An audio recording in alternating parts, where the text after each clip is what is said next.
Hi everybody, it's Honest John again. Now we know that ISIS and Al-Qaeda, they make videos and they put out a magazine called Inspire, designed to radicalize Muslims and incite them to violence. We hear about these things on the news. They get a lot of coverage. What we don't hear about is Christians doing the same thing. Take the fraudulent Planned Parenthood video released by the Center for Medical Progress. Now there's an oxymoronic name if I ever heard it. Yes, it was designed to create a political response, but also an emotional one. If they had simply laid out the facts that Planned Parenthood does provide donated fetal tissue to medical research institutes and is compensated for the costs that they incur in storing and shipping the tissue, it would have induced a massive shrug of the shoulders. So they had to lie. They lied when they said that there was a profit motive for Planned Parenthood. But most important, they lied about the selling of baby parts. And that lie appears to have been a large part of the inspiration for Robert Louis Deere to attack the Colorado Springs Planned Parenthood clinic.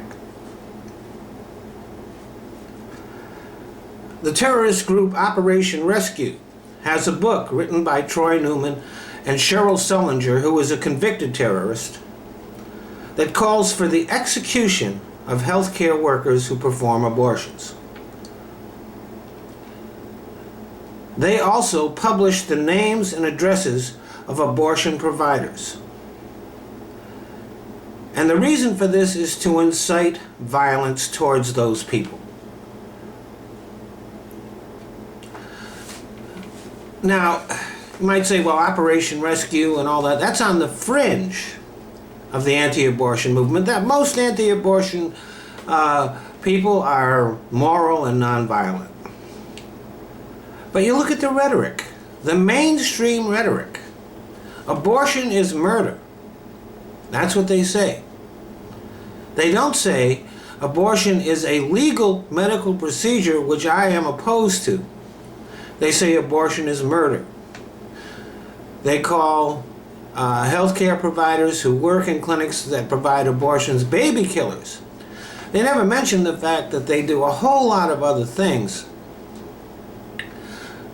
including family planning and prenatal care that ensure that babies are born safely and healthy. Bill O'Reilly repeatedly called Dr. George Tiller the baby killer, right up until the day he was murdered. And there is a long history of terrorist activities in the anti-abortion movement, including 2 murders, 17 attempted murders, bombings and arson attacks, countless amounts of those.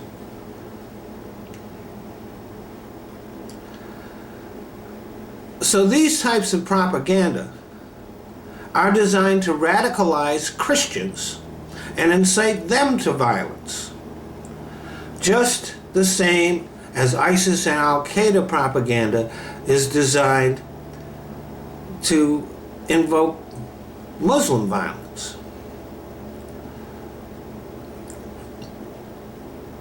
Recently there was a religious freedom conference in Iowa, and evidently, as far as the people who ran that conference were concerned, especially the Reverend Kevin Swanson, his religious freedoms involves killing homosexuals. That is, it is an infringement on his religious freedom that homosexuals are not killed in the United States. He delivered a lengthy speech about it at the rally just before bringing on 3 Republican presidential candidates, Bobby Jindal, who has since dropped out, Mike Huckabee, and Ted Cruz. Now, this kind of rhetoric incites violence towards gay people. But see, when that violence occurs, then they disassociate themselves. They say, well, we had nothing to do with it. These were people who were crazy, they were loners, they were alienated. Well, aren't the people that are susceptible to ISIS's message and Al-Qaeda's message, aren't they crazy and loners and alienated from society? But when they incite violence, they own it. Yes, we inspired that. While our Christians incite the same kind of violence and pretend that it has nothing to do with them. Thanks for listening.